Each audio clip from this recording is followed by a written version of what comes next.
Hi again, everyone. Welcome to this biohack lightning bolt. You know, there really is no other control other than self-control.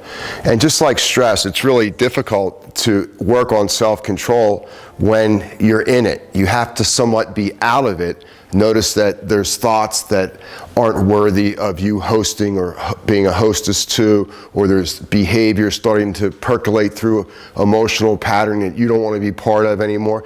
It's a lot like stress. You know, stress is something that needs to be harnessed in the positive for growth rather than a shrinkage, so to speak, or a retreat where you feel like you're taking punches from the lower self. In other words, you can't fix stress when you're not stressed. It's really difficult. It's something that has to take place on the fly, because when we've lost self-control, or there's behaviors that we would not want to be in, or we're stressed out, there's a visceral effect in the body that's playing a huge role in regard to how the brain is reading the microbiome of the gut and what's going on in the heart rate and the autonomic nervous system.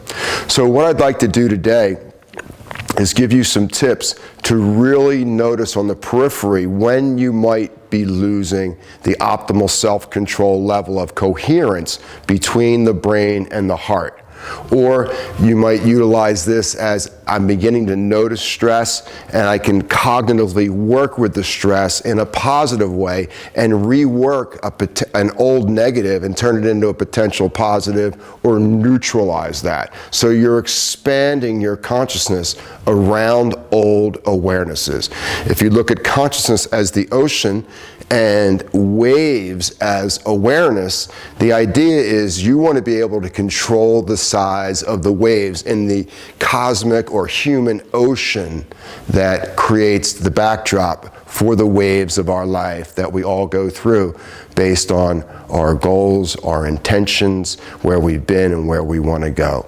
So today we're going to work in the squat, and we're going to add some different breathing sequences in the squat to really bring ourselves from safety to a place of maybe not safe, or there's a lot of energy moving, and then we'll bring ourselves back to safety, or grounded into ungrounded, and then back to grounded, or a resting heart rate, higher heart rate, back to a resting heart rate.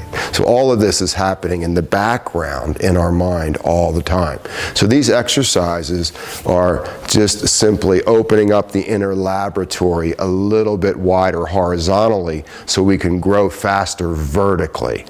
So coming into the squat, get yourself set in your squat. We'll use the 4-part breath in Agni Sara here with the breath held in. And we're just going to pump the solar plex region of the body out and in, out and in, out and in. And we're going to wash the emotions of the gut. So we'll take a deep breath in. Hold the breath. Press down towards the earth. And then pump your solar plexus out and in with the breath held in.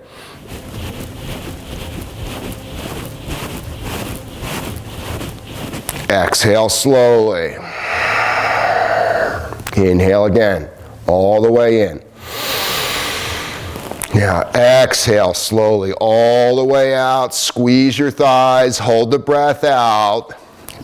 Now pump the solar plexus.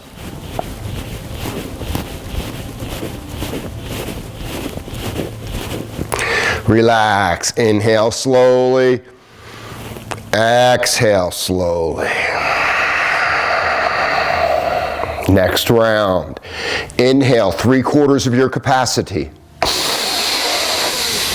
Open the chest, squeeze the thighs, pump the solar plexus clear.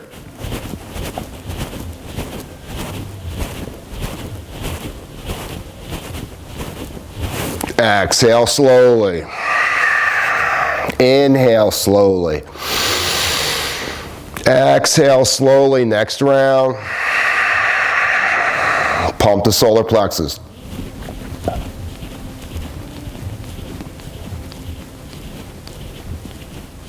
Inhale slowly. Exhale slowly. Come back to a seated position. Bring the heart rate back down. Straighten your spine. Close your eyes. Relax your hands and feet. And just bring up a parasympathetic response. Sense those feel-good hormones.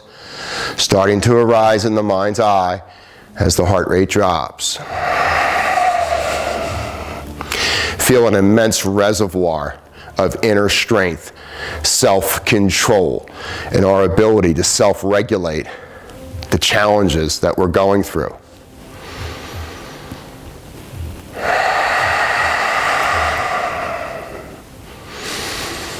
Take a moment just to release the mind, empty the mind of all of our have-tos, everything that we require from the egoic standpoint for us to feel and think good. Just empty all that out for a moment.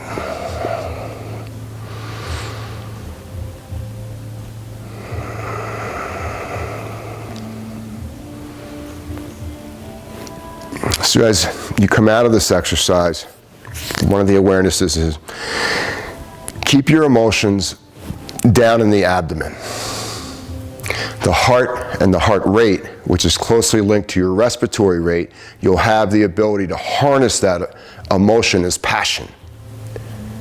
Notice what's going on between your ears, the human brain. Notice what's going on in your mind. And always utilize these thoughts as judiciously as possible, constantly challenging the brain for the highest quality choice, moment by moment, and constantly support that gatekeeper at the mind so something doesn't get in that can become like a virus or parasitic in regard to draining our emotions in an unhealthy way, spiking our heart rate up in an unhealthy way, and allows us to attach ourselves to thoughts that are beneath us. So stay centered, stay grounded. Remember, self-control is key. Stress can be a positive if you can harness it earlier on in the process of human evolution and practice these revolutionary techniques. I know they work. Let me know how it goes for you. Go be great.